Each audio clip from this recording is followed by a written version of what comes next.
Buenas tardes a todas y todos, buenos días a quienes nos ven desde Latinoamérica, buena tarde a todas. Me gustaría darles la bienvenida a este tercer y último episodio de la serie de webinars sobre derechos humanos y empresas en América Latina, desarrollo, desafíos y oportunidades, que hemos venido desarrollando desde febrero de este año y que culmina con el episodio de hoy. En esta tercera sesión nos centraremos en las empresas, la tierra y los pueblos indígenas en América Latina, desde la perspectiva de varios países y también desde el punto de vista del Sistema Interamericano de Derechos Humanos.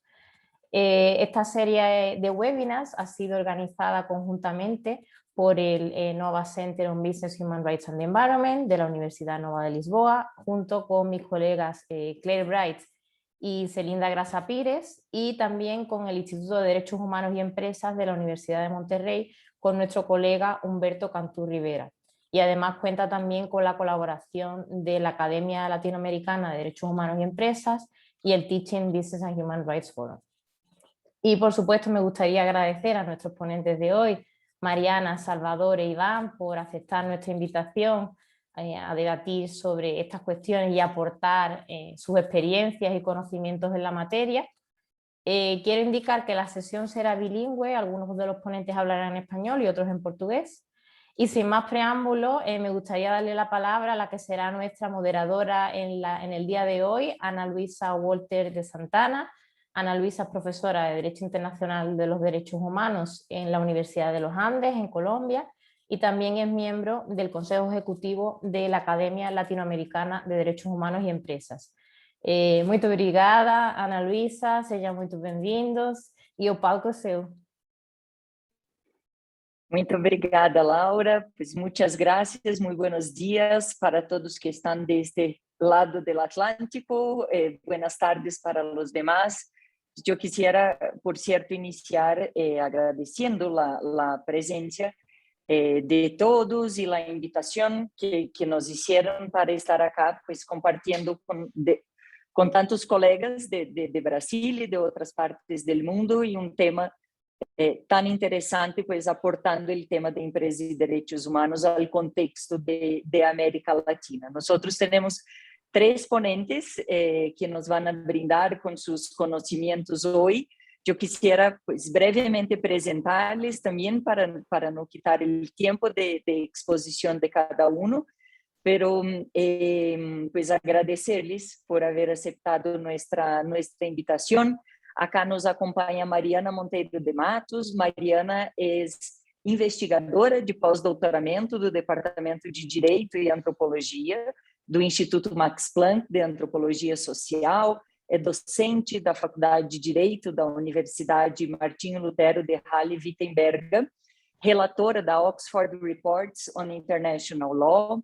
Suas áreas de interesse são direito internacional, direitos humanos, direito comparado, antropologia jurídica, e a Mariana também é autora do livro intitulado Indigenous Land Rights in the Inter-American System, Substantive and Procedural Law.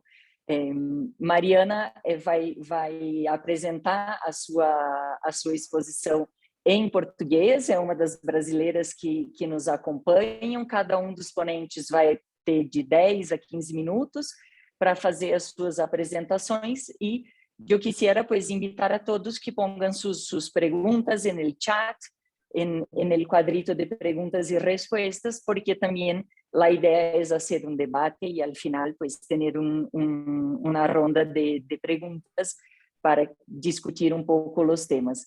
Mariana, muito obrigada pela sua participação, e já vamos iniciar, já te deixo a palavra para que você possa iniciar a sua apresentação. Muito obrigada.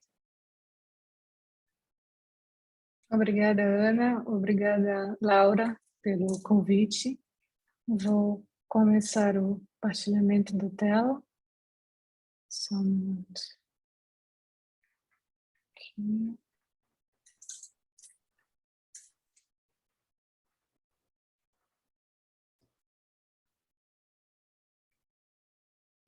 Já vemos sua apresentação. Agora, não? Sim. Perfeito. Muito obrigada. e boa tarde a todos. É um grande prazer estar aqui hoje para tratar desse tema tão importante a nível global e especialmente com enfoque na América Latina. A minha apresentação relaciona-se com a temática Empresas, Povos Indígenas e Direitos Territoriais, uma abordagem a partir do Sistema Interamericano de Direitos Humanos. Para apresentar, eu dividi, então, essa temática em 3 diferentes pontos. Primeiro, vou começar com uma introdução do Sistema Interamericano, muito breve, e depois tratar exatamente do ponto central, que é povos indígenas e empresas na jurisprudência e, de modo geral, no trabalho dos órgãos do Sistema Interamericano. Ao final, apresentarei algumas conclusões com um breve resumo dos principais aspectos da proteção do sistema interamericano sobre os direitos territoriais indígenas e possíveis desenvolvimentos futuros na jurisprudência da Corte Interamericana. Como muitos de vocês devem saber, o sistema interamericano ele funciona sob a égide da Organização dos Estados Americanos, que começou em 1948, muito no contexto do pós-guerra, da elaboração do Sistema Mundial Universal de Direitos Humanos. A partir daí, os diferentes países tiveram a concepção de que, para a proteção dos direitos humanos, também seria necessário estabelecer sistemas regionais de direitos humanos. Assim se estabeleceu o sistema europeu, o sistema africano e também o sistema interamericano. O primeiro documento, o documento base do sistema interamericano, é a Declaração Americana de Direitos do Homem, Direitos e Deveres do Homem, essa é a terminologia inicial da declaração. E o órgão encarregado de fiscalizar a observância da declaração é a Comissão Interamericana, sediada em Washington. Um pouquinho depois, os estados, então, decidiram criar um outro órgão, a partir da Convenção Americana de Direitos Humanos, para também monitorar a implementação dos direitos humanos no continente americano. Vale dizer, o sistema interamericano e a Comissão têm atuação não só na América do Sul e na América Central, mas também nos países da América do Norte, como Estados Unidos e Canadá. É um sistema que engloba todo o continente americano. Dentro da Comissão Interamericana, vale mencionar, existe uma relatoria especial que trata de povos indígenas. Na temática de empresas e direitos territoriais, foram publicados nos últimos anos vários informes que tocam nesta matéria direta ou indiretamente. Aqui eu exponho o informe de 2009, que trata de terras e recursos naturais, o informe de 2016, que se refere especialmente às indústrias extrativistas, e o informe de 2019, que trata de povos indígenas na Panamazônia. E em todos esses informes, as empresas elas ocupam uma parte central da problemática tratada. Ainda com relação aos informes da comissão, vale mencionar o informe de 2020, que é centrado na temática direitos humanos e empresas. Esse informe é um informe extenso, que contém desde princípios norteadores para a atuação de empresas no contexto de direitos humanos, até deveres dos estados nesse sentido. Neste informe, a comissão incluiu uma seção especial que trata de povos indígenas, comunidades afrodescendentes e populações camponesas. E gostaria, então, de utilizar esse espaço para ressaltar alguns dos pontos principais que a comissão traz nesse informe sobre o contexto de empresas e territórios indígenas. O primeiro de tudo, e já vem desde o título, né, esta sessão que a comissão dedicou no informe para tratar da temática é uma sessão dedicada a povos indígenas, comunidades afrodescendentes e populações camponesas. Isso se insere num trabalho tradicional dos órgãos interamericanos, no sentido de conferir um tratamento similar a comunidades afrodescendentes e a populações camponesas em relação a povos indígenas. Os órgãos interamericanos entendem que outros grupos humanos diferentes dos povos indígenas estão numa situação similar, principalmente no que se refere ao contexto territorial. Então, nada mais justo do que dar o mesmo tratamento jurídico a esses territórios desses outros grupos humanos. Em direito internacional, isso é entendido sob o conceito de indigenous peoples, de maneira geral, um lato sensu, povos indígenas como um conceito amplo.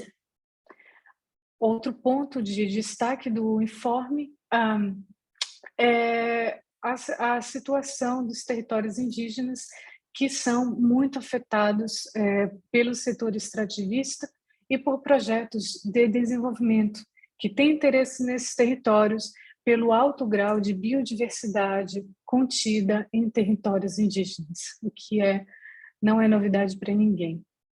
As causas subjacentes dos conflitos entre empresas e direitos indígenas são o racismo estrutural, pobreza sistêmica e o difícil acesso à justiça por parte desses povos, no sentido de que, em caso de violações, os casos raramente conseguem chegar a tribunais, conseguem acessar de modo eficaz o sistema jurídico estatal. Além disso, vale a pena mencionar um aspecto muito interessante no trabalho da Comissão Interamericana, que é a preocupação com povos em isolamento voluntário e povos indígenas em contato inicial com o restante da sociedade. E a comissão destaca que uma das maiores ameaças a esses povos é a extração madeireira e o desenvolvimento de atividades hidrocarbonetos.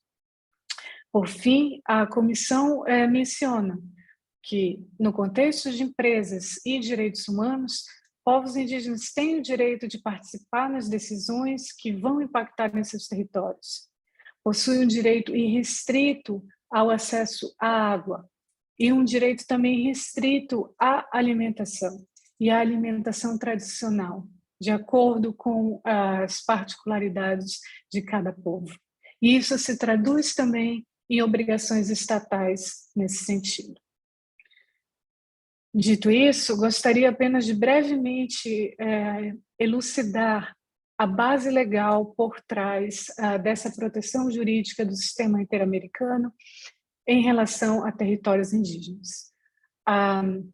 O documento base é a Convenção Americana de Direitos Humanos, e aqui, especialmente, o artigo 1º, a proibição de não discriminação, o artigo 2º, o dever de implementar a Convenção Americana em âmbito doméstico, em âmbito nacional, e o artigo 21, que trata do direito à propriedade. Portanto, o direito à propriedade é aliado a esses dois dispositivos da Convenção, é o que forma a base jurídica para a Corte determinar a proteção de territórios indígenas pelos Estados. Mais recentemente, foi adotada a Declaração Americana sobre os Direitos dos Povos Indígenas, em 2016, que também contém dispositivos tratando da proteção de territórios indígenas. A interpretação dos órgãos interamericanos para a proteção dos territórios indígenas é uma interpretação criativa, é uma interpretação inovadora. A Corte Interamericana é uma pioneira na proteção dos territórios indígenas. E para essa interpretação tão sofisticada, por assim dizer, a Corte não só utiliza instrumentos interamericanos, mas também internacionais, como, por exemplo, a Convenção 69 da OIT, os princípios da ONU para empresas e direitos humanos e até mesmo a recente declaração da ONU sobre os direitos dos camponesas e outras pessoas que trabalham em áreas rurais. A jurisprudência da Corte é uma jurisprudência ampla. Menciono aqui apenas alguns dos casos que tratam de empresas e direitos humanos, né? Apenas algumas, porque é um desenvolvimento que já leva mais de 2 décadas e que demonstra uma solidez no tratamento da proteção dos territórios indígenas na América do Sul e na América Central. Para concluir, gostaria apenas de, como disse, de relembrar alguns princípios básicos do sistema interamericano e a proteção dos territórios indígenas. O sistema interamericano, ele baseia-se no direito à propriedade, especificamente no conceito de posse comunitária da terra. É um conceito central utilizado tanto pela Comissão quanto para a Corte, para proteger os territórios indígenas em casos de conflitos com terceiros e com empresas. Dentro do direito da propriedade, a Corte e a Comissão estabelecem a necessidade de proteção da identidade cultural dos povos indígenas, que está diretamente atrelada à proteção à terra. Terra e cultura são conceitos que andam juntos no sistema interamericano.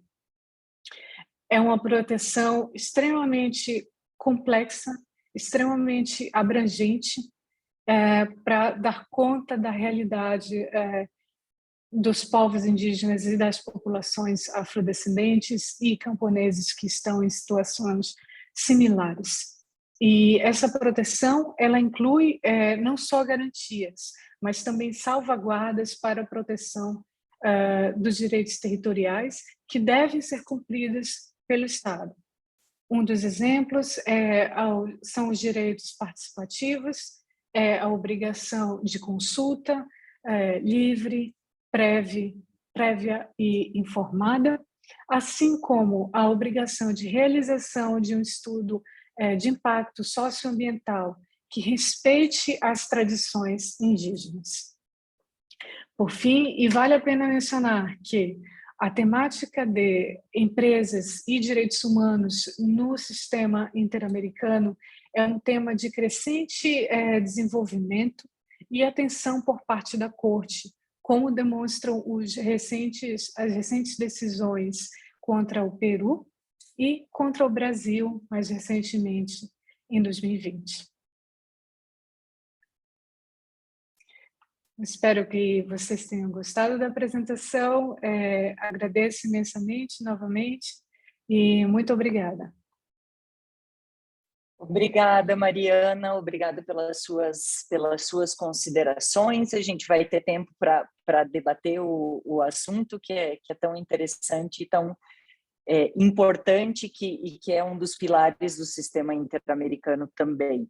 Pues yo quisiera ahora hacer la presentación de nuestro siguiente ponente, pues agradeciendo desde luego la presencia de un gran amigo que es Salvador Herencia Carrasco. Salvador es director de la Clínica de Derechos Humanos del Centro de Investigación y Enseñanza sobre Derechos Humanos de la Universidad de Ottawa, en Canadá, y coordinador del proyecto Industrias Extractivistas y Derechos Humanos en América Latina. Anteriormente, Salvador ha trabajado como asesor jurídico de la Comisión Andina de Juristas, asesor jurídico principal del Tribunal Constitucional del Perú y asesor jurídico de Derechos Humanos del Departamento de Justicia y Derechos Humanos del Perú.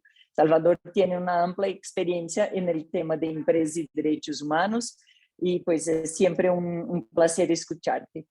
Gracias, Salvador. Não, muito obrigado, Ana, pela apresentação. Você me fez sentir mais velho do que eu sou, assim que obrigado por isso, de antemão.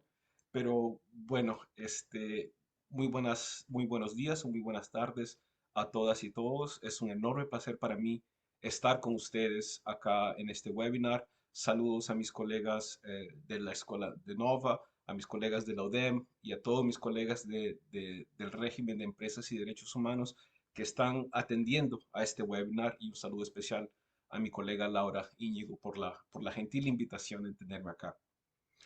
Es difícil seguir una presentación tan clara como la de Mariana. Además, yo no tengo un PowerPoint, les pido mil disculpas, la vida es corta, así que van a tener que aguantarme por los próximos 12 a 13 minutos, en la cual intento hablar sobre el conflicto de el régimen de empresas y derechos humanos, pueblos indígenas y conflictos de tierra en mi país natal, el Perú. Al anunciar o al ayudar a la difusión en, sobre este webinar, yo puse en Twitter que la historia de América Latina podría resumirse al estudio del conflicto sobre el uso y propiedad de la tierra. Y creo que eso es aún más relevante cuando vemos el tratamiento que los pueblos indígenas en mi país han tenido históricamente. Gran parte de la primera diapositiva que Mariana presentó, hablando de discriminación estructural, barreras históricas, aplica perfectamente al caso peruano. Y a pesar de que se estima que un cuarto de mis compatriotas se consideran la autodenominación indígenas, esto no se ha visto reflejado en una participación activa y dinámica en todos los sectores de la sociedad. Y si uno, como un pueblo indígena, es un grupo de especial protección, la última prioridad del Estado va a ser proteger o hacer velar por sus derechos de propiedad y tus derechos de tierra. A modo de ejemplo, la Defensoría del Pueblo de mi país tiene más de 14 o 15 años monitoreando mensualmente conflictos sociales en el Perú. En uno de sus últimos informes estimó que hay aproximadamente en el Perú 198 conflictos sociales, de los cuales 129 son de tipo socioambiental. Estos son conflictos sobre proyectos mineros, petróleo o hidrocarburos y forestales. De estos, les aseguro que el 85% de ellos tienen lugar sobre territorio indígena. Y estos 129 conflictos socioambientales, de acuerdo al informe de enero de este año, es la media de conflictos socioambientales del país en los últimos 10 o 15 años. Entonces, vemos que esto no es un problema momentáneo, sino que este es un tema estructural en la cual nosotros, antes de hacer velar o garantizar los derechos de los pueblos indígenas y de su territorio, velamos por o priorizamos otros temas, como el desarrollo económico o poder dar las facilidades necesarias a las empresas para poder para que ellos puedan tener acceso a estos recursos, por lo general no renovables. El Perú, así como Colombia o Chile, ha firmado una serie de garantías y de tratados de libre comercio o tratados de inversión. Entre 1991 y el 2019 hemos firmado 33 tratados internacionales exclusivos de inversión y otros 31 complementarios o que tienen capítulos de inversión, con prácticamente todas las principales economías del planeta, y el tratado de asociación que está pendiente es el que se ha iniciado hace un mes y medio aproximadamente, que es de ser miembro de la OCDE.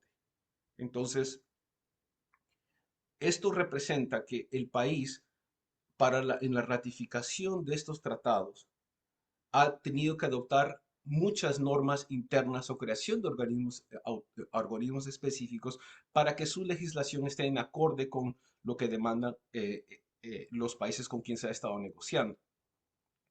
Y en la práctica, y esto va al corazón de pueblos indígenas, siempre se ha hablado al vender este paquete de reformas como la modernización del Estado o la simplificación administrativa para que sea más fácil para que las personas y empresas hagan negocio.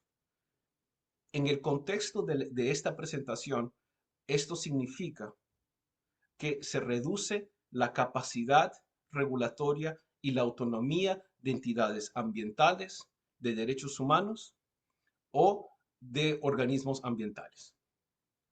Esta es la característica que tiene un impacto directo sobre los pueblos indígenas en el Perú.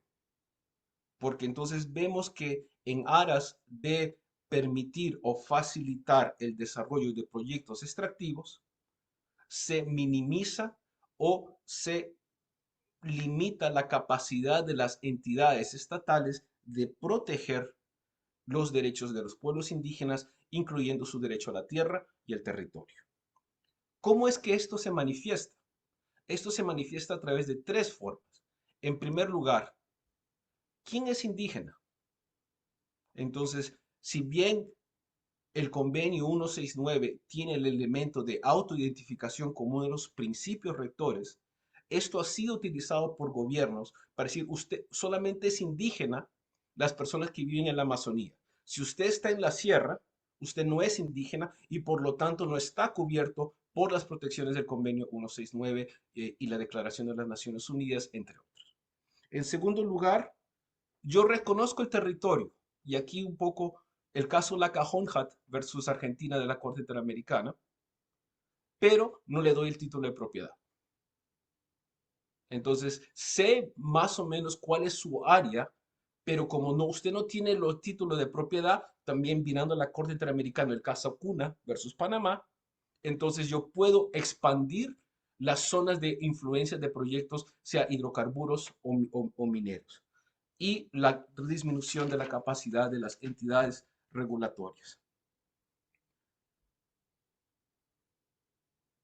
El caso posiblemente más emblemático, que ya tiene 12 años, es el caso de Bagua de 2009, y lo cual demuestra esta correlación entre entidades estatales y empresas para menoscabar o desconocer derechos internacionalmente reconocidos, en la cual la ministra de entonces, en el 2009, de Comercio Exterior, antes de la firma del Tratado de Libre Comercio con Estados Unidos, dijo abierta de huesos y sin vergüenza en la cara que si no se adoptaban dos decretos que disminuían las garantías ambientales y desconocían territorios o el derecho al reconocimiento de territorios indígenas, no se ratificaba el TLC con Estados Unidos. Esto llevó a una protesta social por parte de grupos indígenas, causando la muerte de 33 personas, incluyendo 21 policías. Y este tipo de discurso, que los indígenas o los pueblos indígenas son enemigos de la inversión en todos los gobiernos de mi país, ha siempre llevado a una desprotección y una vulneración de pueblos indígenas. Porque nosotros en el Perú hemos centrado gran parte del análisis en la consulta previa. Y en cierta forma, la jurisprudencia de la Corte Interamericana también se ha centrado en ella. Pero para llegar a la consulta previa, se necesita cumplir una serie de otros prerequisitos. Reconocimiento de indigenismo, ¿no? Reconocimiento de un territorio, para luego poder llevar a un proceso de la consulta previa. Entonces, lo que hemos visto en el Perú es, lamentablemente, que hay una disminución y una procedimentalización de un derecho que debería ser los derechos indígenas, no solamente la consulta, de protección y sustantivos para la existencia, vida y supervivencia de estos pueblos indígenas, en las cuales la tierra no es únicamente un título de propiedad, sino que tiene, por utilizar el lenguaje del acuerdo de Escazú, una implicancia en la vida, existencia y la protección del ambiente de los pueblos indígenas. Para ir terminando mi presentación y respetando el tiempo que de todos nosotros, yo quisiera concluir con una noticia muy preocupante con respecto al Perú. Y es que hace un mes, en marzo, el Tribunal Constitucional de mi país, en una de las sentencias más aberrantes jurídicamente hablando, estableció que, dado que la consulta previa no está establecida en la Constitución de 1993, el derecho a la consulta previa es un derecho, no es un derecho fundamental, no es un derecho y por lo tanto no es un derecho que puede ser protegido, no tiene rango constitucional y no es protegido o protegible por el amparo o la tutela. Con esta decisión, los pueblos indígenas que han visto el litigio público estratégico en el ámbito constitucional ven afectados significativamente con el único recurso que tienen para hacer efectivos sus derechos. ¿Cuáles son las implicancias? Si no reconocen la consulta previa, la Constitución de mi país no reconoce la comunidad comunal o el derecho a territorio indígena o todos los otros DESCA que la jurisprudencia de la Corte Interamericana ha venido desarrollando desde Aguas Tigni hasta la fecha. En mi país, esto no es un tema de interpretación de leyes. El Perú, como gran parte de las constituciones latinoamericanas, reconoce la cláusula abierta del derecho, el bloque de constitucionalidad, la jerarquía constitucional de tratados de derechos humanos. Además, la legislación de mi país reconoce el carácter vinculante de las sentencias de la Corte Interamericana, su interpretación, ni siquiera casos contenciosos contra el Perú. Entonces, lo que aquí vemos es una manipulación, una mala fe por parte de un tribunal constitucional para desconocer la, a lo mejor, única arma que tienen los pueblos indígenas de defender internamente sus derechos. La otra alternativa es la protesta social, y el Perú, como otros países, Colombia, México, Chile, etcétera, han adoptado leyes últimamente para criminalizar la protesta social. Entonces vemos que en el Perú no es un problema de legislación, no es un problema de que el Perú no ha ratificado los convenios 269. El Perú nos encanta firmar todos los tratados. Ese no es el rollo, excepto Escazú, pero eso ya lo podemos conversar en las preguntas. Pero aquí lo que vemos es un desmantelamiento de las herramientas constitucionales y jurídicas para que los pueblos indígenas puedan hacer efectivos o intentar hacer efectivo sus derechos. Y eso afecta y esto va a llevar a una mayor conflictividad y especialmente a una mayor desprotección de los pueblos indígenas en mi país. Muchas gracias por su tiempo. Muchas gracias, Salvador. Gracias por aterrizar un poco más el tema ahora en un contexto específico de tu país y pues que yo creo que tiene sus problemas que todos los demás países compartimos también. Pues yo quisiera ya hacer la presentación de Iván Leonardo Martins Pinilla, que es profesor de la Universidad Javeriana de Cali, en Colombia. Es doctor en Derecho Público con énfasis en Derecho Internacional y magíster en Derecho Internacional de los Derechos Humanos. Iván tiene experiencia laboral como consultor, investigador y docente en distintas áreas del derecho para organizaciones, empresas e instituciones educativas en Colombia y Italia. Iván, muchas gracias por nos acompañar y tienes toda la palabra. Bueno, muchas gracias a ustedes. ¿Se escucha bien? Sí. ¿Está bien? Sí. Bueno, voy a intentar ser conciso.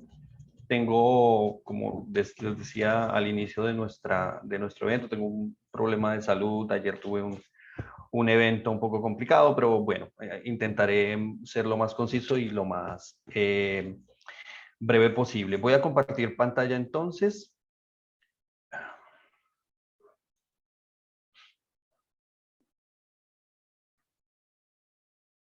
¿Se ve un poco la pantalla?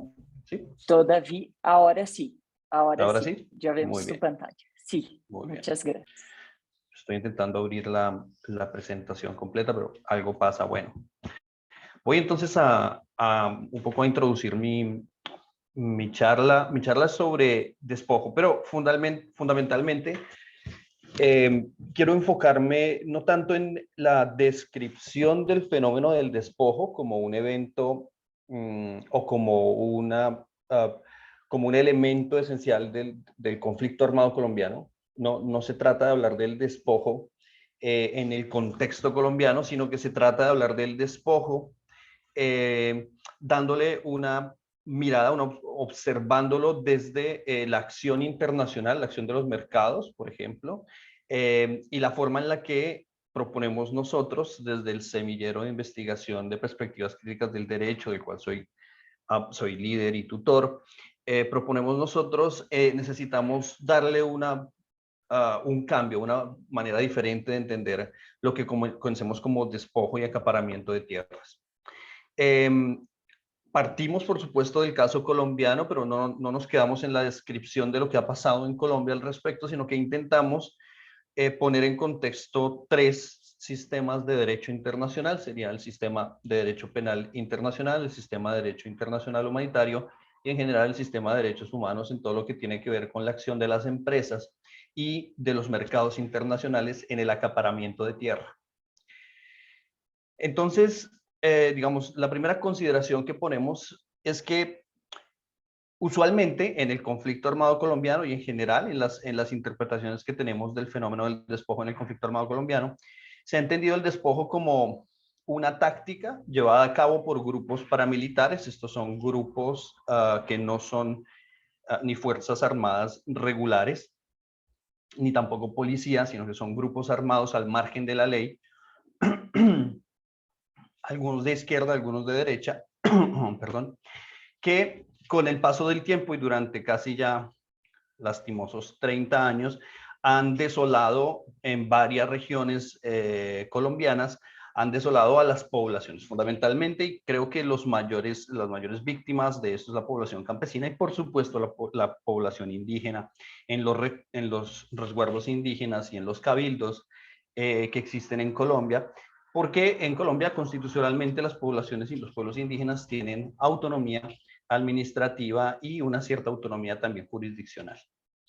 Entonces, el fenómeno del despojo se da a partir de la acción de grupos paramilitares y lo que pensábamos o lo que se piensa usualmente es que el despojo es una táctica más de guerra que se utiliza para la apropiación de tierra. Pero nosotros quisimos intentar entender este fenómeno sistemáticamente hablando desde el punto de vista de la acción internacional y los efectos que tiene dentro del territorio colombiano. Es decir, lo que intentamos ver es cómo el fenómeno del despojo no es un fenómeno colombiano, primero. Y segundo, el fenómeno del despojo es un fenómeno que se da en otras formas, es decir, se presenta de maneras diferentes en otros territorios, pero el objetivo fundamental del despojo es acaparar tierras para venderlas al capital internacional. El objetivo fundamental es poner las tierras al mejor postor dentro de los mercados internacionales, dentro de la libertad de mercado que hay sobre la tierra. Por tanto, avanzar en el análisis del fenómeno del despojo como crimen de lesa humanidad es crucial para detener el acaparamiento violento. Entonces, ¿qué es lo que intentamos? Intentamos plantear cómo podría ser posible, cómo podría ser. Y por supuesto aquí alzamos la mano para pedir ayuda y solicitar ayuda a todos ustedes y por eso venimos a este tipo de eventos para que nos juntemos y nos hagamos entre nosotros proyectos de investigación, desarrollo, que podamos poner estas propuestas un poco más en perspectiva y darle más profundidad y más horas de investigación.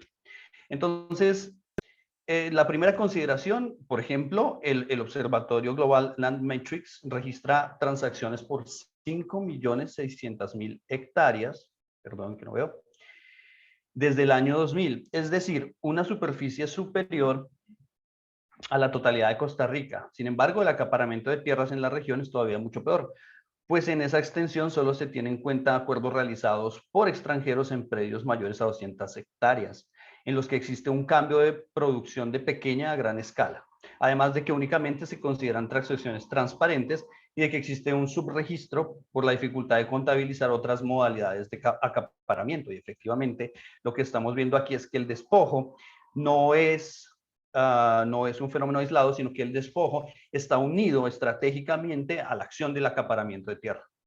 Es decir, ese subregistro que nota aquí son todas aquellas tierras obtenidas a través de violaciones graves de derechos humanos. Estamos hablando de tortura, desaparición forzada, desplazamiento forzado, homicidio y también, por supuesto, en ciertas regiones, lastimosamente, tendríamos que hablar de genocidio en ciertas circunstancias, que se utiliza, pero entonces no hay que observarlo como una mera táctica llevada a cabo por grupos armados para el control territorial. No, hay que observarlo como una estrategia general. El despojo sería entonces una estrategia general cuyo objetivo es acaparar tierras y venderlas al capital internacional. Si lo observamos de esa manera y comenzamos también tal vez a hacer estas observaciones en otros territorios, vamos a ver que, al menos en Colombia, por su construcción histórica, cultural y por su problema endémico de conflicto armado, la respuesta que le dieron las élites colombianas fue hacer guerra y acaparar esas tierras a través de guerra. Hay otros lugares, un poco como en el caso de nuestro compañero en Perú, donde al no haber estos grupos y no ser tan, voy a decirlo así, eficientes en el acaparamiento de tierras a través de la violencia, se utilizan otros mecanismos. Entonces el capital internacional cambia, transforma, modifica institucional y constitucionalmente los estados porque su objetivo es acaparar tierras. La interacción permanente, y esto un poco desde los tribunales, la experiencia de Justicia y Paz. Justicia y Paz son tribunales que se crearon para el desmantelamiento y la desmovilización de grupos paramilitares en 2005. Tuvo muchísimos problemas, es un antecedente a lo que hoy conocemos como la Justicia Especial para la Paz, que tiene otro contexto. Sin embargo, la experiencia en Justicia y Paz nos dejó, digamos, estos elementos. Primero, existe una interacción permanente de los grupos paramilitares con actores intrasistémicos, incluyó a una élite económica que participó y facilitó su operación. Las élites rurales legales estuvieron articuladas orgánicamente a la unidad paramilitar. Esto nos lo dicen los jueces, es decir, cuando estamos hablando de Justicia y Paz, estamos hablando de tribunales delegados ante la Corte Suprema de Justicia, o mejor, derivados de la Corte Suprema de Justicia, que tienen una independencia y autonomía judicial para investigar y castigar los crímenes de los grupos paramilitares. Esto sale de los procesos que se llevaron a cabo al interior de esta jurisdicción, a través de participación en el personal directivo de ella o de pactos explícitos entre el grupo armado y los líderes de los gremios productivos. Lo que vemos en Colombia es un connubio general permanente, y también se ve pues en otros ámbitos de la política nacional, entre empresarios, empresas transnacionales o internacionales y grupos armados ilegales. Es decir, aquí no es que, y todavía no está muy claro, hay que decirlo, si es que los grupos paramilitares llevaron a cabo la estrategia de la acción del despojo para después vender las tierras, o si es que las transnacionales pagaron los grupos paramilitares para después venderlas y acaparar. Eso no está del todo claro. El punto aquí es que la responsabilidad sí puede ser, o podemos establecer lazos o uniones de responsabilidad entre las acciones de los grupos, de las empresas transnacionales y el acaparamiento de tierras, porque si las empresas desarrollaron la estrategia y los grupos paramilitares fueron, o en general los grupos armados son el mecanismo o el medio para acapararlas, bueno, allí hay, digamos, hay una acción coherente, estratégica, una cierta complicidad, ¿no? Pero si fue exactamente al contrario y simplemente los grupos armados acapararon tierras y después los vendieron al mejor postor, de todas maneras la responsabilidad también recae en los empresarios y en el capital internacional, porque están aprovechando de una situación de profunda vulneración de derechos. Están aprovechándose de crímenes de lesa humanidad para obtener ganancias. Por lo tanto, estamos aquí, ahora sí, metidos en una acción estratégica global de criminalización para llevar a cabo o para ejecutar crímenes de lesa humanidad. Categorías del involucramiento de las élites económicas en la acción paramilitar. Entonces, hubo acuerdos explícitos entre los grupos, procesos de acción colectiva conjuntos, presencia a gran escala de miembros de élites en el personal dirigente, empresarios que se posicionaron como comandantes paramilitares, creación de mecanismos explícitos que articulan el negocio con la actividad paramilitar, entre muchas otras. Bien, aquí tuvimos el papel de la Comisión de la Verdad, que al interior del sistema general para la transición de justicia, para la transición de la Justicia Especial para la Paz, nos dejó más o menos lo siguiente. Dicen, el papel de la Comisión de la Verdad es la develación de la responsabilidad de empresarios en el conflicto armado colombiano. Un segundo que me aparece aquí ya. Resalta las motivaciones económicas y no solo políticas de los actores armados en el conflicto y muestra su intención de control de territorios ricos en recursos naturales. Esta tesis ha sido además confirmada por los mismos ex paramilitares, quienes han reconocido que el desplazamiento forzado no solo fue utilizado como estrategia de guerra, sino también coincidió con los intereses económicos tanto de los paramilitares como de las élites económicas locales y las empresas que estuvieron directamente involucradas en el desplazamiento o se beneficiaron de los bajos precios de la tierra y la garantía de permanencia en ella. De esa manera, entonces, aquí tenemos, digamos, otros elementos de juicio, pero voy a pasar rápidamente por cuestiones de tiempo. Entonces, fundamentalmente, desde el punto de vista del derecho penal internacional, hacemos una consideración legal y encontramos que en el Estatuto de Roma, artículo 8, que tiene que ver con el contexto de conflicto armado, existe un esbozo de acción de despojo, pero está incluida como crimen de guerra. Es decir, y tiene como objetivo darle responsabilidad a la potencia ocupante para la administración de los bienes de territorios ocupados. Es hasta ahí, porque esto está dentro del contexto del derecho internacional humanitario como crimen de guerra, no como infracción grave al derecho internacional humanitario, sino entendida en su fase patológica como crimen de guerra. Más o menos los elementos que encontramos en estas consideraciones son que el autor haya destruido bienes o se haya apropiado de ellos, que la destrucción o la apropiación no haya estado justificada por necesidades militares, que la destrucción o la apropiación se haya cometido a gran escala y arbitrariamente, que los bienes hayan estado protegidos en virtud de más convenios, que el autor haya sido consciente de las circunstancias del hecho, etcétera, etcétera. Pero lo que sí vemos acá es que la estipulación del Estatuto de la Corte Penal Internacional simplemente no observa el despojo, no lo entiende como una estrategia, no lo saca del ámbito de crimen de guerra para ponerlo en el ámbito de crimen de lesa humanidad. Y ese es uno de los primeros problemas, tal vez el problema más grande que entendemos acá.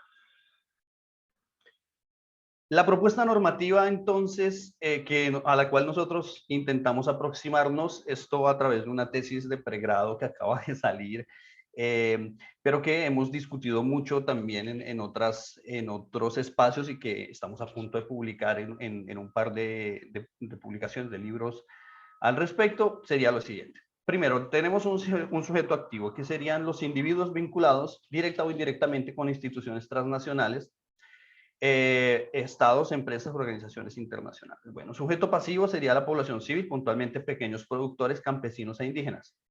El bien jurídico afectado, nosotros pudimos observar a partir de varios casos que llevó a cabo la estudiante Manuela González, que se evidencia el consenso de la afectación a la vida, la posesión, el libre desarrollo de la personalidad, para efectos de tener coherencia con los fines del derecho internacional. El bien jurídico colectivo que protegería el despojo sería la protección de la paz y la seguridad internacional en general. Porque al proteger la paz y la seguridad internacional tendríamos que proteger, por supuesto, evitar el acaparamiento, y entonces estamos metidos un poco más en ese concepto de crimen económico de lesa humanidad. El objeto material de este crimen sería un ente físico sobre el cual recae el despojo, son los terrenos, predios o inmuebles legítimamente habitados por sujetos pasivos para su desarrollo social o laboral. La conducta sería la apropiación, desposesión o acumulación de tierras con el objeto de potenciar beneficios de explotaciones económicas a gran escala sobre territorios poseídos por los sujetos pasivos. Entonces tenemos una estructura típica que sería una acción que se encuadra en el despliegue de actividades para poder concretar el despojo primero. Entre ellas están las vías de hecho y judiciales expuestas, por ejemplo, en el caso mexicano. los métodos de despojo paramilitar expuestos en el caso colombiano y los usos del ordenamiento jurídico interno de los países del sudeste asiático, porque aquí habíamos tocado estos 3 casos en la tesis a la cual hago mención, para la concreción del despojo de tierras. El tipo penal entonces hace necesario el estudio de los posicionamientos subjetivos que establecerían el ánimo o la intención del sujeto activo. Nosotros hemos, por lo menos a priori, hemos teorizado que la intención del sujeto activo en este caso sería efectivamente la venta de las tierras al mejor postor en el capital internacional, es decir, la eficientización de la tierra en términos monetarios para ponerla a disposición de los países centrales dentro de una lógica evidentemente colonial que lastimosamente seguimos teniendo en nuestras relaciones internacionales. Eso es básicamente, digamos, las conclusiones a las que habíamos llegado y bueno, por cuestiones de tiempo simplemente tengo que decirles que muchas gracias y que me disculpen un poco, estoy algo maltrecho. Eso es, muchas gracias. Muchas gracias a ti, Iván, gracias a todos los 3 ponentes. Nuestra idea ahora es hacer pues una ronda de preguntas para que ustedes también puedan pues explotar un poco más cada uno sus temáticas, y yo voy al revés. Inicio contigo, Iván. Te voy a hacer un par de preguntas y tú me contestas como quieras. La primera sería cuáles serán entonces los elementos estructurales de un tipo penal internacional para un crimen de despojo, y si tú crees en qué modo se podría buscar la responsabilidad del empresario que esté vinculado al crimen de despojo. Bueno, primero los elementos, digamos, esenciales serían, tendríamos que diferenciar sujeto activo, sujeto pasivo, un poco ya lo respondí en la diapositiva, sujeto activo, sujeto pasivo, pero luego tendríamos que identificar muy bien la acción, porque la acción tiene que ver con una necesidad de acaparamiento de la tierra a través del despojo en los territorios, en los diferentes estados, y luego la acción también tiene que ver con la venta o con poner esas grandes porciones de tierra en el mercado internacional, ¿no? A un precio muy bajo, porque de eso se trata, de bajar el precio lo más posible para luego utilizar esa tierra, pues, para muchos efectos. Por lo general, lo que hemos visto es que la venta se hace para luego hacer unos grandes globos, es decir, unos grandes latifundios de tierra que después se convierten en grandes emporios agroindustriales. Yo vivo, por ejemplo, en Cali, en el Valle del Cauca, todos ustedes lo saben. Existen solo 5 grandes ingenios que producen azúcar y que en algunas ocasiones han obtenido la tierra a través precisamente de este sistema de acaparamiento, despojo y luego englobe de tierras. Entonces, más o menos la acción sería esta. Acción del despojo a través de crímenes de lesa humanidad. Es decir, los crímenes de lesa humanidad que se ven como medios, no como fines. La acción del despojo se da a través de el desplazamiento, la tortura, el trato cruel, humano y degradante, etcétera. Desaparición forzada, etcétera. Después de ello, entonces tenemos a través de crímenes de lesa humanidad, tenemos una acción de acaparamiento, englobe. Muchas veces, cuando yo digo englobe, estoy hablando de legalización de la acción, legalización de las tierras en cabeza de 1 o 2 o 3 propietarios, y luego la venta posterior al mercado internacional. Ese sería todo el íter, más o menos como hemos hasta ahora establecido, un poco hemos teorizado. Pero como les decía, necesitamos ayuda. Ese más o menos sería la acción. Para poder vincular, desde el punto de vista penal internacional, evidentemente estamos hablando de los individuos que hacen parte de esta cadena y no tanto, por supuesto, de las empresas. Eso también nos salvaría de entrar en el debate del derecho penal de la empresa. No entremos en ese debate, no es necesario.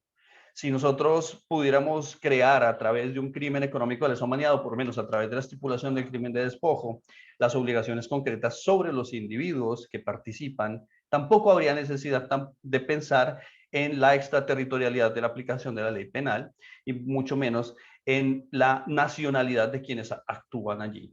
si hace parte del Estatuto de la Corte Penal Internacional, sería, por supuesto, perseguible de oficio o ex oficio por parte del fiscal de la Corte Penal Internacional. Es más o menos por ahí. Tendremos que enfocar la acción sobre los individuos, no tanto sobre las empresas, a pesar de que, como siempre, pues creo sería un paño de agua tibia porque son las empresas las que terminan beneficiando o beneficiándose de toda esta acción.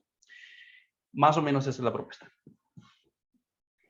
Muchísimas gracias, Iván, por tus respuestas. Salvador, yo quisiera preguntarte un poco de la importancia de la creación, por ejemplo, de reservas ambientales para la protección de estos pueblos indígenas en aislamiento voluntario, por ejemplo, en la Amazonía peruana. ¿Y cuáles tú crees que son pues, las trabas que existen para hacer este tipo de reservas? Sí. Bueno, muchas gracias, Ana. Sobre el punto de pueblos indígenas en aislamiento voluntario, ah, solamente Brasil, Ecuador y Perú tienen leyes específicas sobre la protección de pueblos indígenas en aislamiento voluntario o contacto inicial, mientras que además Bolivia y Ecuador tienen normas constitucionales sobre la materia. Entonces, es un marco regulatorio muy delimitado geográficamente en los países de la cuenca amazónica uh, y del Chaco también, en Paraguay. Uh, en el caso peruano, nosotros hemos visto cómo la falta de voluntad en la creación de zonas intangibles para la protección de pueblos indígenas en aislamiento voluntario siempre ha servido como excusa para incumplir obligaciones internacionales. Los pueblos indígenas en aislamiento vulnerable son en extrema vulnerabilidad, en la cual se interpreta que la libre determinación de los pueblos, en este caso, es el de no contacto, y que los estados tienen que asegurar y respetar esa decisión de estos pueblos indígenas por la implicancia que esto puede tener en la vida, salud e integridad y existencia de estos pueblos como tal. En el caso peruano, nosotros vimos cómo el Ministerio de Cultura realmente dilataba o procedimentalizaba las solicitudes de creaciones de reservas ambientales para la protección de estos pueblos indígenas en aislamiento. Entonces, era lo que hablaba al inicio de la presentación, es la procedimentalización del derecho en lugar de una herramienta sustantiva para proteger lo que es tuyo por tu condición de pueblo indígena. Entonces, nosotros, y no es por hacer publicidad, sino que es algo que ha sido muy importante para nosotros, fue que el año pasado una ONG en el Perú y con el apoyo de pueblos, de organizaciones indígenas representativas de mi país y nosotros en la Clínica de Derechos Humanos, enviamos a la Comisión Interamericana una solicitud de medida cautelar para proteger a pueblos indígenas en la región de Loreto. Entonces, en este caso, ¿ok? Esto lo presentamos en enero, febrero del año pasado, y la comisión desechó nuestra solicitud, pero la perdimos de la mejor forma posible, en el sentido de que mientras, como para las personas que no conocen el procedimiento ante el sistema interamericano, una vez que alguien presenta una medida cautelar o una petición, esto va al Estado para que el Estado responda.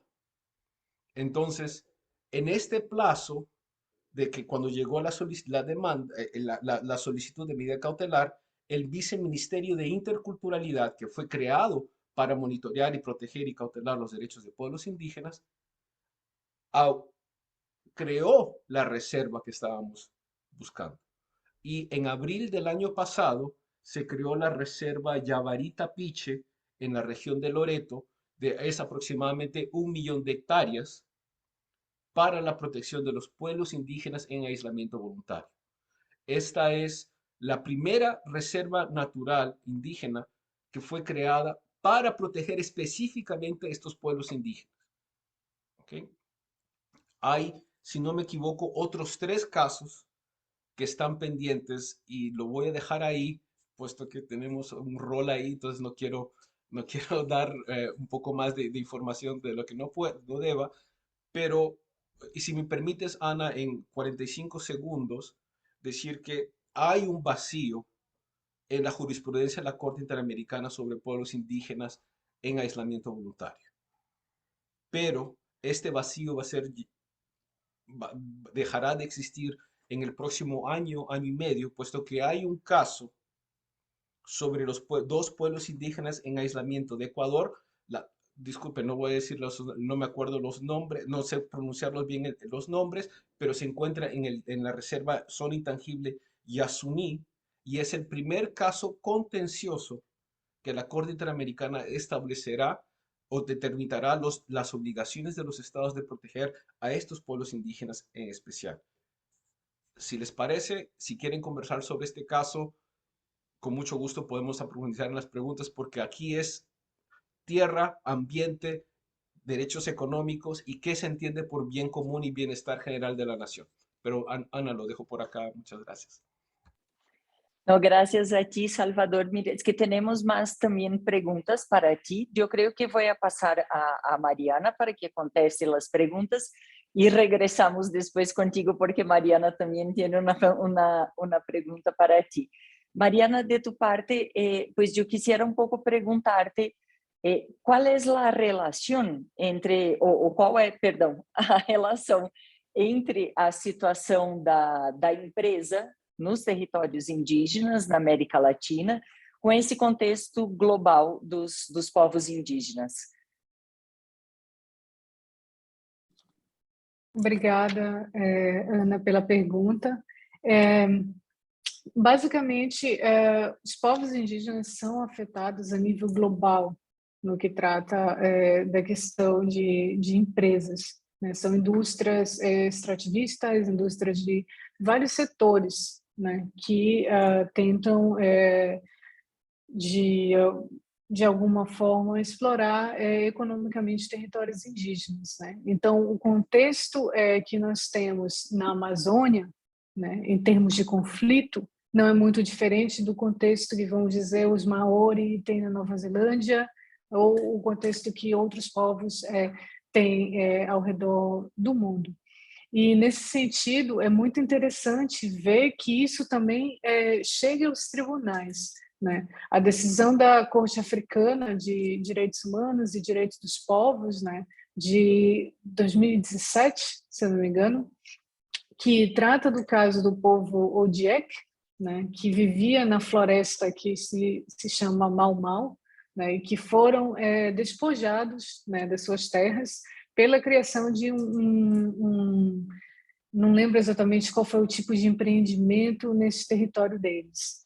E então, a Corte Africana, muito similar na decisão com a Corte Interamericana, decidiu que o Estado havia violado o direito do povo Odiek, né? E interessante, porque como a Carta Africana ela é muito mais abrangente que a Convenção Americana, houve uma violação do direito, né, dos povos indígenas aos recursos naturais, né, e a exploração dos recursos naturais em seus territórios, né? Então, isso só demonstra realmente que é um contexto global, interconectado, né? E que até por isso, né, os povos indígenas também se unem a nível global contra essas invasões, né, enfim, aos seus territórios. Obrigada, Mariana. Se você já quiser formular a sua pergunta para o Salvador, aí a gente já passa para ele e ele responde as duas também que tem aqui no chat. Perfeito. Salvador, Iván, muchas gracias por las presentaciones súper interesantes. Salvador, muy interesante la interpretación que tiene sobre el derecho a la autodeterminación y sobre todo de pueblos en aislamiento voluntario, o sea que es para mí interesantísimo, aprendí un montón. Mi pregunta es un poco diferente y específicamente lo que quisiera saber es más el contexto de la decisión del Tribunal Constitucional de Perú. O sea, ¿por qué ahora? ¿Es una cuestión económica? ¿Es una cuestión política? O si pudieras como aclarar un poco el contexto por detrás. Gracias. Não, muito obrigado, Mariana, pela pergunta. E somente para dizer que eu não estou inventando nada, senão que isso, as diretrizes da Oficina das Nações Unidas e o relatório da Comissão Interamericana sobre povos indígenas em isolamento precisamente expandem nesse princípio de como interpretar a livre determinação dos povos num contexto de isolamento voluntário. Então, porque não pode ter consulta, certo? Não pode ter participação, posto que somente o contato poria em risco a vida, a integridade física dos seus integrantes. Pero con respecto al caso del Perú, y esto es, el Tribunal Constitucional peruano siempre ha sido de los más conservadores en la región, especialmente en materia de pueblos indígenas. Y han reconocido la consulta previa, la propiedad comunal. Sin embargo, siempre ha habido peros. Entonces, de cierta forma, ha habido una deferencia hacia lo que ha sido el modelo de desarrollo del país. Que no voy a entrar a cada uno, ese es al criterio de cada una de las personas. Es un debate muy rico y un webinar, ¿no?, aparte. Pero lo que ocurrió en este caso, en el caso peruano, es que nosotros teníamos 7 magistrados. Y la división era 4-3 hacia el lado liberal, nuevamente en un sentido amplio, entenderlo. Lamentablemente, uno de los magistrados falleció el año pasado y durante 6-8 meses, puesto que cambiaron la composición de del Tribunal Constitucional hace una semana, ¿no?, teníamos 3-3 y de acuerdo a las reglas del Tribunal Constitucional, el presidente tiene el voto dirimente. Y los 3 magistrados que son del ala no liberal, digamos, hacen a Ayn Rand una izquierdosa socialista al lado de ellos. Desconocen consulta previa, pueblos indígenas, derechos de las poblaciones LGTBI, lo que ustedes quieran. Nada es con eso. Entonces, esta es una sentencia, y eso lo he dicho en otras plataformas, es una aberración jurídica. ¿Okay? Se tiran abajo 20 años de jurisprudencia y de reconocimiento de tratados internacionales en 159 palabras. O sea, 3 tweets se tiran abajo y desconocen que es el principio y el reconocimiento básico de los derechos de los pueblos indígenas. Se puede especular si esta es una mezcla de están pavimentando la carretera para las empresas, si es ideología o si es un poco de ambos. Eso ya no tendría yo herramientas y no quisiera ser irresponsable en decir es A o B. Pero mi preocupación ahora es con la nueva composición del Tribunal Constitucional que fue elegida hace 2 semanas por el Congreso, es sumamente conservadora. Y probablemente lo que nosotros vemos, Mariana, es que el litigio público estratégico en el ámbito constitucional mediante el amparo ha terminado. Por lo menos hasta que, salvo que haya un cambio fundamental.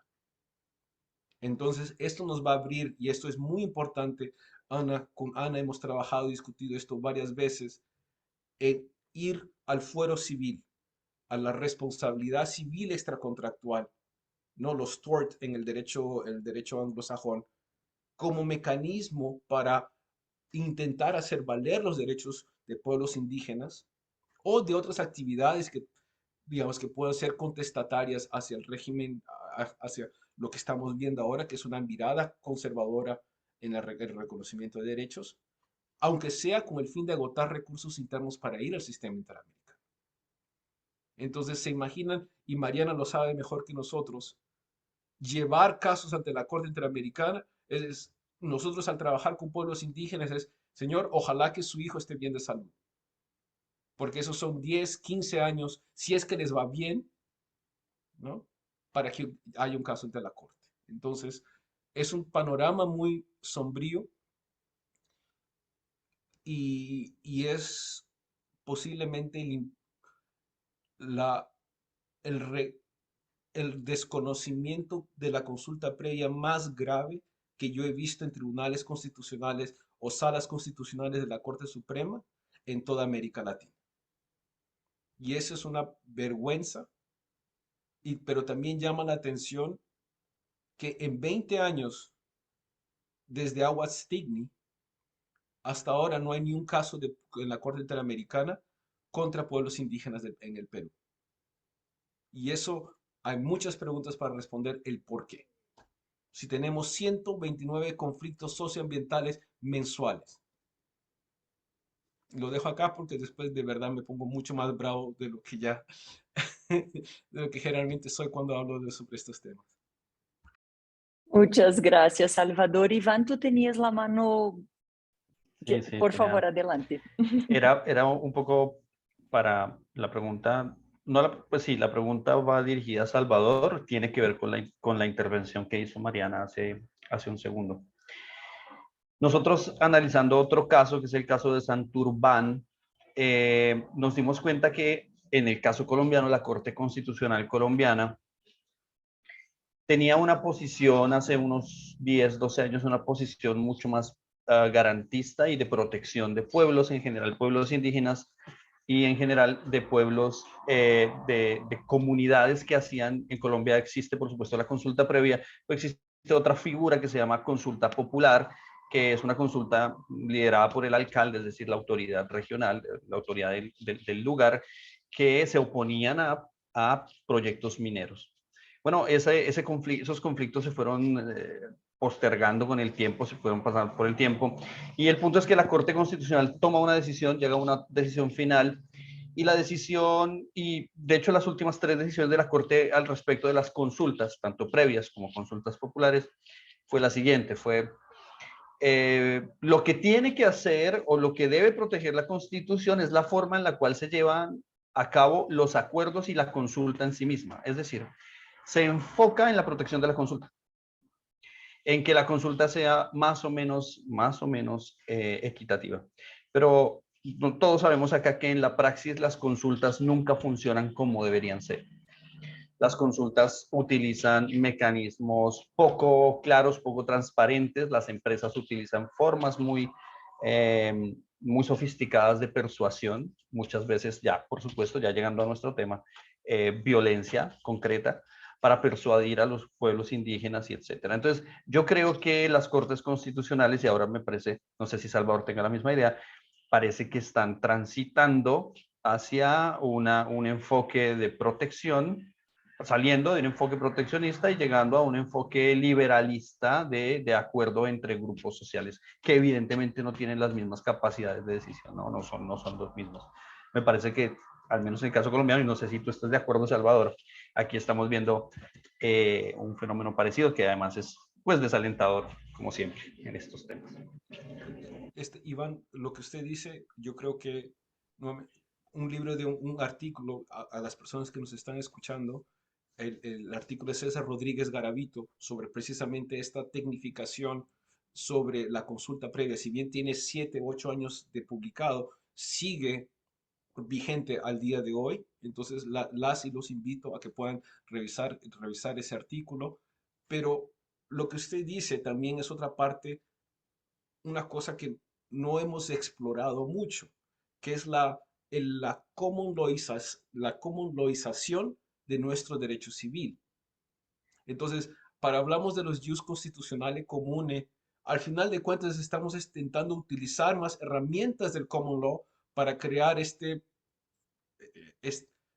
no voy a decir lo que pienso porque después me van a reventar, aquí si hay algún defensor, además Mariana es del Max Planck Institute, entonces ahí me cae todo. Pero lo que dices, Iván, es básicamente el proceso de consulta previa aquí en Canadá, que es más una negociación entre distintas partes, más que asegurar la efectiva protección de un derecho sustancial. Entonces, y si usted quiere y queremos ir más adelante, más allá, ser más críticos, es muy peculiar que de todos los derechos de la Convención Americana se haya escogido el artículo 21, que fue creado para proteger la propiedad privada frente a las expropiaciones durante la Guerra Fría, que sea el derecho central para la protección de la propiedad comunal, libre determinación, cultura, etcétera, y todos los otros DESCA de los pueblos indígenas.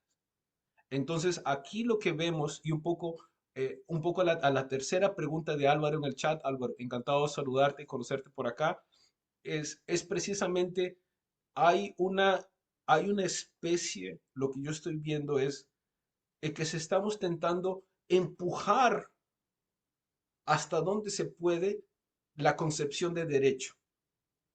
Lo que dicen en inglés, push the envelope. Cuando lo que nosotros tenemos que comenzar a pensar, tanto en el ámbito interamericano como en el ámbito constitucional, ¿qué es lo que nosotros entendemos por derechos humanos? ¿Y cuáles son los límites implícitos del marco teórico que esto tiene en pueblos indígenas? Entonces, esto se ha dado o hay estudios de descolonización tanto en el ámbito nacional y ámbito internacional, pero hasta la fecha nadie ha hecho un enfoque sobre el sistema interamericano, un estudio de esto sobre el sistema interamericano. Y con el debido respeto a los colegas, si nosotros fuésemos a pensar desde una perspectiva desde los pueblos indígenas, ¿por qué primero consulta y luego y excepcionalmente consentimiento y no al revés? Ahí está el corazón de las instituciones y del marco teórico, jurídico, político, económico que engloba los derechos humanos y cómo nosotros lo hemos venido aplicando. Y esa falta de reflejo lleva a este tipo de situaciones. El caso de Tagaer y Taromenane, precisamente es una crítica a la Constitución ecuatoriana. La Constitución ecuatoriana reconoce los pueblos indígenas en aislamiento voluntario, reconoce los derechos a la Pachamama, reconoce las zonas intangibles, excepto si el Congreso considera bajo la ley del interés nacional la explotación de estos recursos. Y si hay pueblos indígenas en aislamiento voluntario, lo siento mucho, fue un placer, hasta luego. Entonces lo que nosotros vemos es que es la excepción, el salvo que, o en nombre del bien común, y esa excepción se convierte en la regla. Y eso explica Guatemala, Perú, Colombia y también la Corte Interamericana. La Corte Interamericana nunca ha vuelto a ocupar Saramac. ¿Se les olvidó? Muchas gracias, Salvador. Yo voy a hacer una pregunta que está en el chat para ti y pues te pedía también para hacer un cierre de 2 minutos y después dejo la palabra a Iván y Mariana que también hagan sus conclusiones. La pregunta que tenemos, Salvador, es de Madalena Simões, que te pregunta cómo valoras la labor del Punto Nacional de Contacto de la OSD en el Perú respecto a los casos relacionados con tierras y pueblos indígenas. Magdalena, muchas gracias por tu pregunta. Yo creo que todas esas herramientas de Punto Nacional de Contacto, OSD, o aquí en Canadá, la creación de una oficina para asegurar la conducta responsable de empresas, es positiva. Todas estas herramientas son buenas, pero estos tienen una limitante y es que depende de la voluntad de las empresas. Entonces, estos procesos solamente van a avanzar en la medida que las partes estén de acuerdo en continuar el proceso.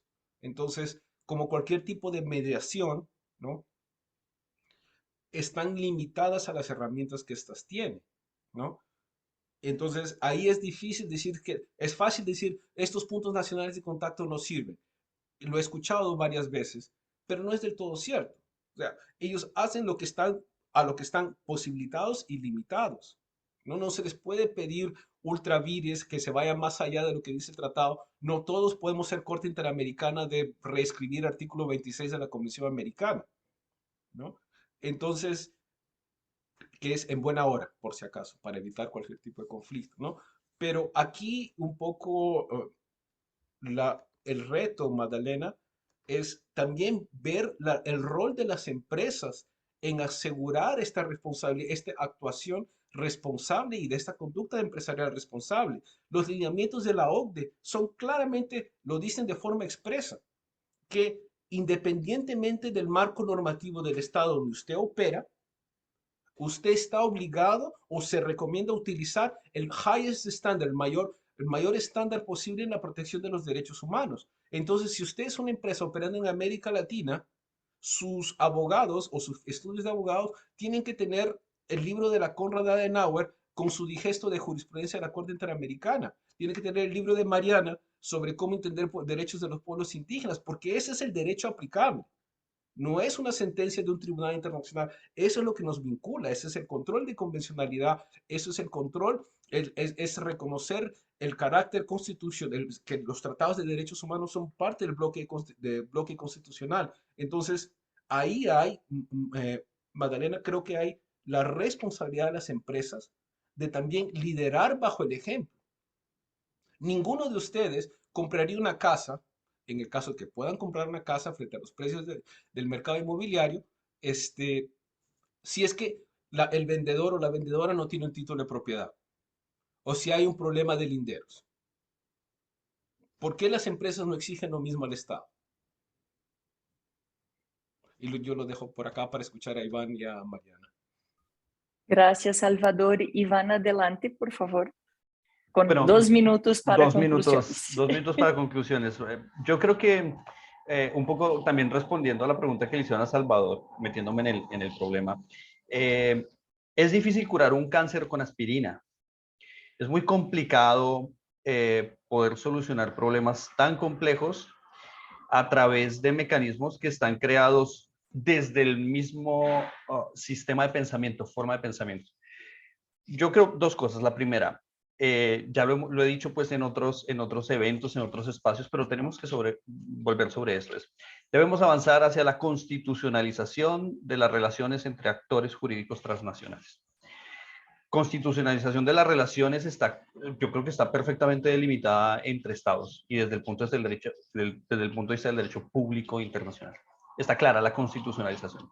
No es que exista una constitución internacional, es que los sistemas de derechos humanos sirven de base como elemento crucial para establecer los límites de la acción del Estado frente a los individuos o los ciudadanos.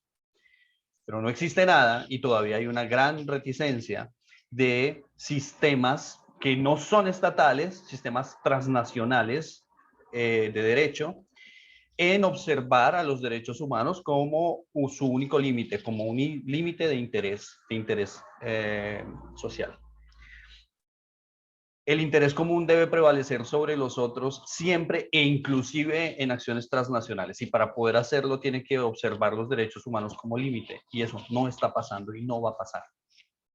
Por ejemplo, la introducción de normas y de tratados de derechos humanos en los tribunales y en los laudos arbitrales. Eso no está pasando, no va a pasar.